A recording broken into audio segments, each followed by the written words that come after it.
मित्रांनो, ही कथा आहे अर्णव नावाच्या एका श्रीमंत मुलाची. अर्णवकडे धनसंपत्ती भरपूर होती, पण त्याला सुख शांतता नव्हती. आणि जेव्हाही तो एकटा राहत असे तेव्हा तो नेहमी हाच विचार करत होता की माझे आयुष्य कसे आहे. सकाळी उठायचे, कामावर जायचे, पैसे कमवायचे आणि तिकडून आल्यावर जेवण वगैरे करून आराम करायचा.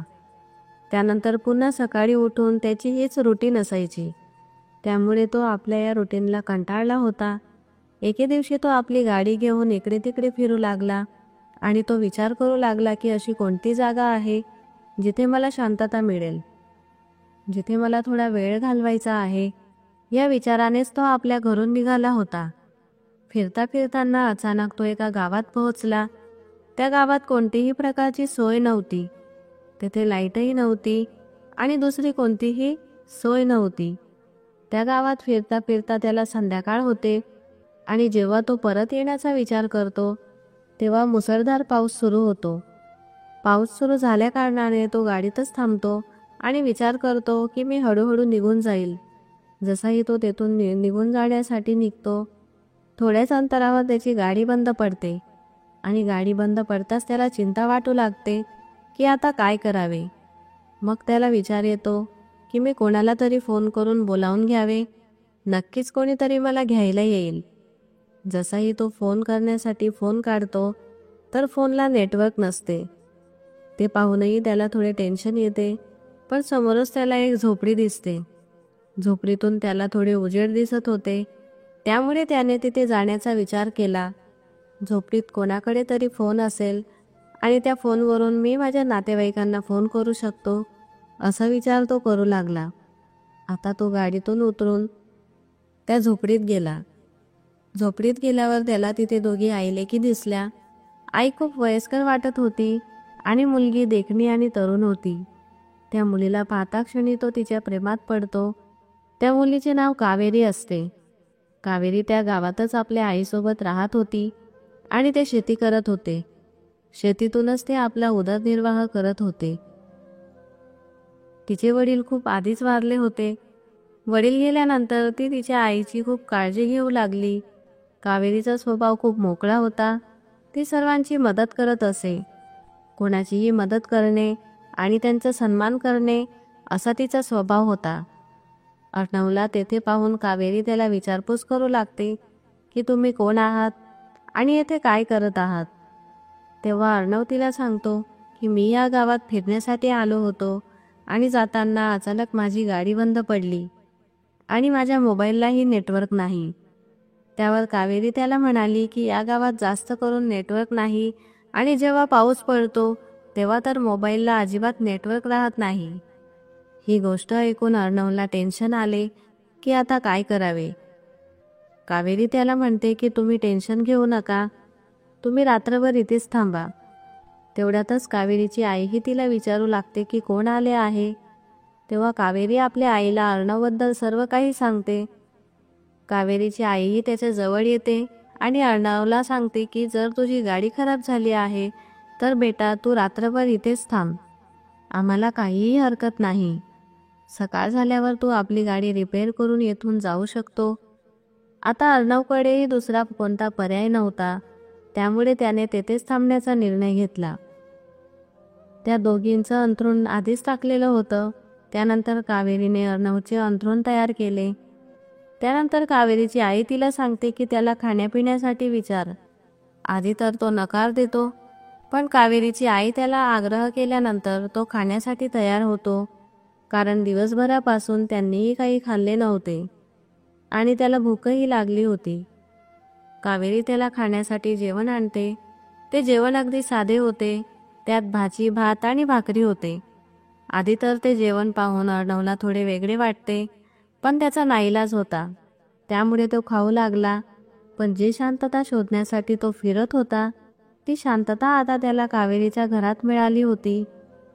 जेवण करून त्याच्या मनाला शांतता मिळाली, कारण अशा प्रकारचे जेवण त्याने याआधी कधीही केले नव्हते. कारण अर्णवचे वडील एक मोठे बिझनेसमॅन होते आणि लहानपणापासूनच त्याला सर्व सुखसुविधा प्राप्त झाल्या होत्या.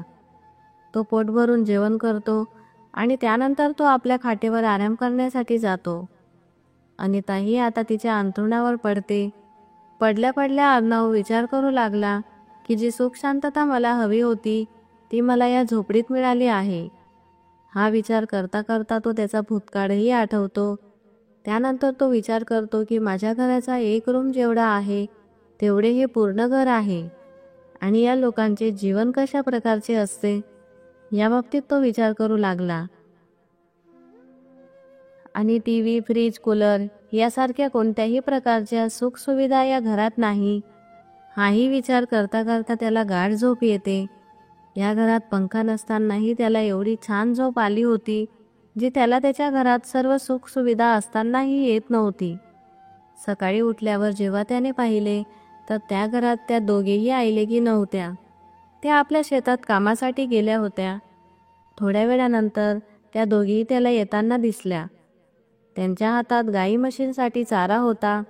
घरात आल्यानंतर कावेरीने अर्णवला दूध गरम करून दिले. तेव्हा अर्णव त्यांना म्हणाला की मी ब्रश केल्याशिवाय काहीही खाणार नाही. कावेरी त्याला म्हणाली की आमच्याकडे दात घासण्यासाठी मंजन आहे. अर्णवसाठी ही गोष्ट नवीनच होती. त्याने कधीही मंजनचा वापर केला नव्हता. कावेरीच्या सांगण्याप्रमाणे तो मंजनने दात घासतो आणि तेव्हाही तो तिला पाहतच राहतो. त्यानंतर कावेरी त्याला गावातील एका व्यक्तीकडे घेऊन जाते आणि त्याला सांगते की यांची गाडी खराब झाली आहे. ते मेकॅनिकलला बोलावून त्याची गाडी रिपेअर करून देतात आणि अर्णव गाडीत बसून आपल्या मार्गाला लागतो. परंतु घरी गेल्यावर अर्णवला पुन्हा पुन्हा ती रात्र आणि तिथे घालवलेला वेळ आठवत होता. घरी गेल्यावर त्याचे आईवडील त्याला म्हणतात की बेटा, तू रात्रभर कुठे होतास? आम्हाला तुझी खूप काळजी वाटत होती आणि तुझा फोनही लागत नव्हता. तेव्हा तो सर्व कहाणी आपल्या आईवडिलांना सांगतो आणि आपल्या आईवडिलांना म्हणतो की त्या झोपडीतील मुलगीला मी पसंत केले आहे आणि मला तिच्यासोबत लग्न करायचे आहे. त्यानंतर त्याचे आईवडील सर्व तपास करतात आणि त्याला कावेरीसोबत लग्नासाठी नकार देतात. ते त्याला सांगतात की गरीब लोक श्रीमंत लोकांना पाहून त्यांना फसवायचे कामं करतात. तो त्या मुलीसोबत लग्न करू शकत नाही. अर्णवला कावेरीला पाहता क्षणी तिच्यावर प्रेम झाले होते. त्यामुळे तो आपल्या आईवडिलांना म्हणाला की जर मी लग्न करेल तर त्या मुलीसोबतच करेल, नाहीतर मी कुणाशीही लग्न करणार नाही. तो तर त्याच्या मतावर ठाम राहतो. त्यामुळे त्याचे आईवडील त्याला म्हणतात की जर तुला त्या मुलीसोबत लग्न करायचे असेल तर तुला तिच्यासोबतच राहावे लागेल आणि आमच्या प्रॉपर्टीमधूनही तुला कोणत्याही प्रकारचा हिस्सा मिळणार नाही. हे ऐकून अर्णव आपल्या वडिलांना होकार देतो आणि म्हणतो की ठीक आहे, पण मी तिच्यासोबतच लग्न करेल. आणि त्याचे वडील त्याच्या सांगण्याप्रमाणे त्याला प्रॉपर्टीमधून बेदखल करतात. तो लगेच कावेरीच्या घरी जातो आणि तिच्या आईकडून कावेरीचा हात मागतो. सर्व गोष्टी ऐकून कावेरीची आई त्याला म्हणते की बेटा, तुमची आणि आमची बरोबरी होऊ शकत नाही. समाजातील लोक आम्हाला चुकीचे ठरवतील, त्यामुळे तुमचे लग्न होऊ शकत नाही. तेव्हा अर्णव कावेरीच्या आईला म्हणाला की कोणीही काही म्हणू शकत नाही, कारण माझ्या वडिलांनी मला त्यांच्या इस्टेटमधून बेदखल केले आहे आणि मी आजपासून इथेच राहणार आहे आणि तुमची मदत करणार आहे. आधी तर तिच्या आईने नकार दिला, पण जेव्हा अर्णव त्यांना म्हणाला की माझे कावेरीवर खूप प्रेम आहे आणि मला तिच्यासोबतच लग्न करायचे आहे, तेव्हा त्यांच्या लग्नासाठी तिच्या आईने होकार दिला. आणि जेव्हा ही गोष्ट कावेरीला माहीत होते, ती लाजून हसतच घरात जाते. त्यावरून कावेरीच्या आईलाही समजते की तिचीही अर्णवसोबत लग्न करण्याची इच्छा आहे आणि कावेरीची आई त्या दोघांचे लग्न करून देते.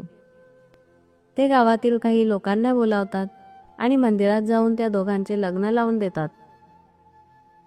लग्नानंतर ते दोघं त्या झोपडीतच राहतात. हळूहळू वेळ निघत जातो. तोही शेतीचे काम शिकतो आणि आयुष्याचा खरं आनंद त्याला तिथे मिळतो. हळूहळू त्याला तिथे 10 महिने झाले होते आणि त्या 10 महिन्यात तो बऱ्याचशा गोष्टी तिथे शिकला होता. कावेरीची आई त्याला जीवनातील अनेक चांगले वाईट अनुभव सांगत असे आणि त्या गोष्टी ऐकण्यात त्याला खूप आनंद मिळत असे. आता तो एकदम साधारण पद्धतीने आपले जीवन जगत होता. एके दिवशी तो असाच काम करत होता आणि दाराजवळ एक मोठी गाडी येऊन उभी राहिली. अर्णवने जेव्हा ती कार पाहिली तेव्हा त्याने ओळखले होते की त्या कारमध्ये दुसरे कोणी नसून त्याचे आईवडील आहेत. कावेरीलाही ती कार पाहून आश्चर्य वाटते. जेव्हा ते गाडीतून उतरतात आणि आपल्या मुलाला काम करताना पाहतात, ते झोपडीच्या आत येतात आणि आपल्या मुलाशी बोलू लागतात. ते अर्णवला म्हणतात की बेटा, आमच्याकडून चूक झाली आहे, आम्हाला माफ कर आणि तू आमच्यासोबत आपल्या घरी चल. आम्ही कावेरीलाही स्वीकारायला तयार आहेत. तेव्हा तो बराच विचार करतो, कारण त्याने शहरातील जीवन पाहिले होते की तेथे सुख शांतता नसते. तेथे लोक कामात व्यस्त असतात आणि एकमेकांसाठी त्यांना वेळही नसतो. आणि जी सुख शांतता त्याला मिळाली होती ती फक्त कावेरीमुळे मिळाली होती. कावेरीला दुसऱ्यांची मदत करण्यात सुख मिळत होते आणि कावेरीसोबत आता अर्णवही लोकांची मदत करत होता. पण आपल्या आईवडिलांच्या सांगण्यावरून तो त्यांना होकार देतो आणि कावेरीला घेऊन आपल्या घरी परत जातो. आता तो सुखाने आपल्या आईवडिलांसोबत आपल्या पत्नीला घेऊन राहतो. कधीतरी कावेरी आपल्या आईला भेटण्यासाठी गावी येते, पण आई एकटी असल्यामुळे तिला आपल्या आईची नेहमी काळजी वाटत असे. आणि हे अर्णवच्याही लक्षात आले होते. त्यामुळे तो आपल्या आईवडिलांना सांगून कावेरीच्या आईलाही आपल्या घरी बोलावून घेतो. अर्णवचे आईवडीलही या गोष्टीसाठी त्याला होकार देतात आणि आता सर्वजण आनंदाने राहू लागतात. कधीतरी तो आपल्या आईवडिलांसोबत आणि कावेरीच्या आईसोबत त्या गावी जात असे आणि तेथील लोकांना भेटत असे. जी सुख शांतता शोधण्यासाठी तो इकडे तिकडे फिरत होता, आता तीच शांतता त्याला आपल्या घरात भेटत होती. कारण त्याच्या आयुष्यात कावेरीसारखी मुलगी आली होती आणि ती त्याची सर्व गोष्टीत काळजीही घेत होती. तिने आपल्या प्रेमाने सर्व कुटुंबाला एकत्र आणले होते आणि अर्णवला खऱ्या जीवनाचा अर्थ समजला होता. तर मित्रांनो, ही कथा सांगण्याचा उद्देश असा आहे की आयुष्यात सर्व काही पैसा नसतो. कारण पैसा असूनही माणसाला सुख मिळत नाही, तेव्हा तो सुखाच्या शोधात फिरतो. म्हणूनच आपल्या आयुष्यात पैशांना महत्त्व न देता माणुसकीला महत्त्व द्या. कारण कावेरीकडे पैसा तर नव्हता, पण तिने आपल्या माणुसकीने लोकांचे मन जिंकले होते आणि अर्णवचेही मन जिंकले. कावेरीकडूनच तो शिकला होता की लोकांची मदत कशा प्रकारे करावी. म्हणून आपल्याकडून जेवढे चांगले होईल तेवढे करण्याचा प्रयत्न करा. तुमचे कावेरी आणि अर्णवबद्दल काय मत आहे ते आम्हाला नक्कीच कळवा. आणि तुम्हाला जर कथा आवडली असेल तर आपल्या मित्रांसोबत शेअर करा. आमच्या चॅनलला सबस्क्राईब केले नसेल तर सबस्क्राईब करा आणि लाईक करा. पुन्हा भेटूया एका नवीन कथेसह. धन्यवाद.